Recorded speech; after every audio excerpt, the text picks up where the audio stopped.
최태성 정선아의 이야기 한국사.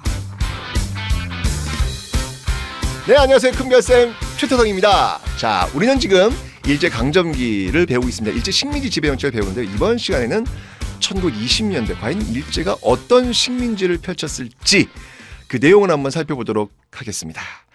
자, 여러분들 1919년 김인년입니다. 김인년 3월 1일 정오. 자, 무슨 일이 있었죠? 그렇죠, 여러분들. 이제 배울 거예요. 3.1운동이 있었습니다. 3.1운동이 시행됐을 때 일제는 깜짝 놀랬겠죠. 당연히 놀랬겠죠. 이렇게 조선인들이 막 들고 일어나서 대한독립 만세를 외칠 줄은 몰랐거든요.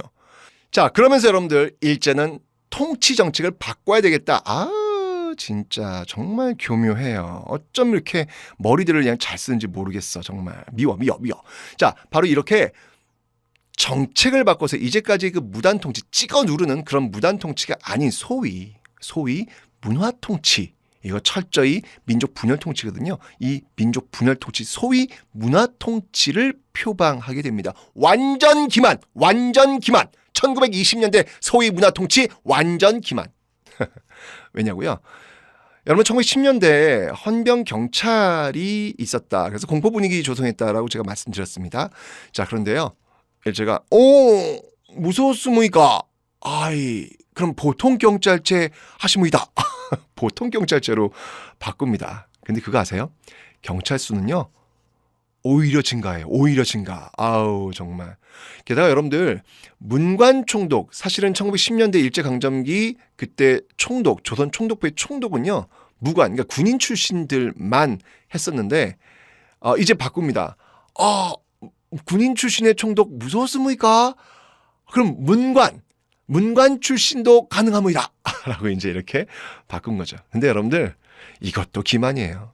문관 출신의 총독 한 명도 1945년 우리가 광복될 때까지 한 명도 없었다는 사실. 기만이야! 네. 그리고 여러분들, 이 조선일보와 동아일보의 창간, 그러니까 한국인이 경영하는 이 신문사의 그 경영을 허용을 해주는 어떤 그런 모습들도 보여요. 그러니까 살짝 이 소위 문화통치에서는 살짝 열어주는 듯한데 오히려 더 심하게 통제를 하는 모습 보이는데요. 이 신문사 같은 경우에도 여러분 오히려 검열을 강화하고요, 막 점검을 막 수시로 하고요. 아주 그 통제를 강화시키는 어떤 그런 모습들 보이고 있습니다. 그러니까 이런 것들이 다 기만이라는 거예요. 게다가 1925년에는 여러분들 치안유지법을 또 만듭니다.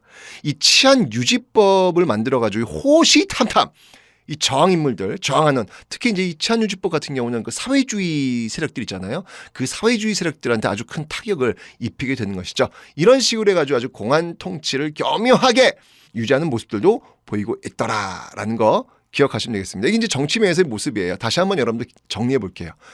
자, 3.1운동을 통해 가지고 일본 놀랐어. 네, 그래가지고 소위 그러니까 무단 통치에서 소위 문화 통치로 전환했다라는 거. 근데 모든 것들이 다 아주 기만적인 그런 모습들이 보였다. 이게 이제 소위 문화 통치의 본질이다라고 설명을 드렸어요.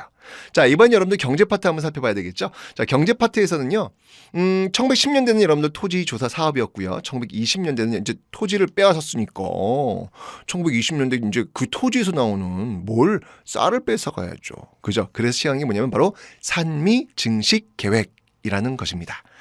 자, 이 산미 증식 계획은요, 참 이게 웃긴 게 뭐냐면 증식은 좀 성공은 해요. 그러니까 예를 들면 일정한 그 토지에서 쌀을 한 가마 생산했는데 이 산미증식 계획을 통해 가지고 한 가마 반을 생산을 해냈다.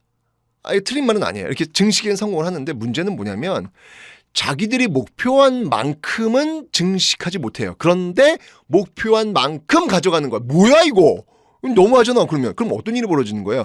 내가 만약에 쌀 100가마를 생산하는 조선 농민인데 지금 내가 열심히 산미증식 계획을 통해 가지고 150가마를 일단 생산냈어요. 얼마나 힘들었겠어. 그런데 일본이 목표한 건 160가마래. 그래가지고 60가마는 무조건 가져가겠다는 거예요. 그러면 나는 오히려 더 손해를 보는 거잖아요. 그죠? 자, 이런 일들이 지금 산미증식계획에서 번번이 보여지고 있는 것입니다. 게다가 이 개간과 또 종자 개량 방법을 통해서 이걸 또 하는 건데 그 비용, 개간을 하고 또 종자 또 이렇게 개량 방법하면 돈 들 거 아니에요. 돈. 그 돈 누가 대야 돼? 일본이 보조해주고 일본이 지원해줘야죠. 그런데 그 돈을 다 조선 농민들한테 전가를 시킵니다. 참, 그러니까 결과가 뭐냐면 열심히 농사 지어. 그리고 쌀 증식 성공해. 그런데 뺏어가는 게 더 많아. 게다가 내가 든 돈도 들어가. 결국 조선 농민들은 적자야. 이런 결과가 바로 산미 증식 계획으로 나오게 된 것이죠. 자, 그래서 일본은요, 만주에서 값싼 잡곡을 수입해 와가지고 배고프니까 그러면 만주 잡곡 쌀, 만주 잡곡 보리 드시모이다. 이렇게 황당한 일이 벌어지는 거죠. 나빠. 자, 그리고 여러분들 1910년대 여러분 회사령 허가제 회사령 아시죠?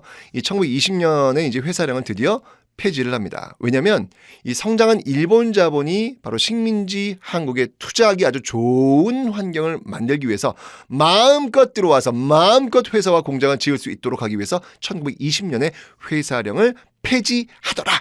라는 거 꼭 기억하시고요. 여러분들 그리고 1883년 그 조일통상 장정에서 관세가 설정돼요.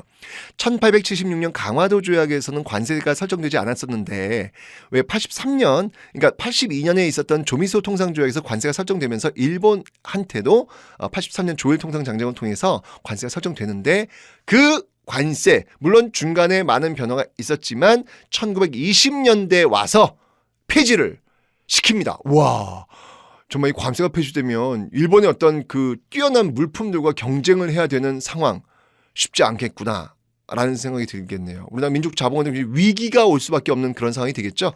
자, 이렇게 여러분 1920년대는요. 경제적으로는 바로 회사령의 폐지와 산미 증식 계획을 시행했다라는 것. 소위 문화통치 시기.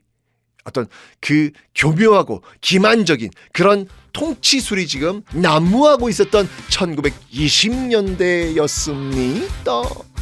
지금까지 금요일 최태성이었습니다.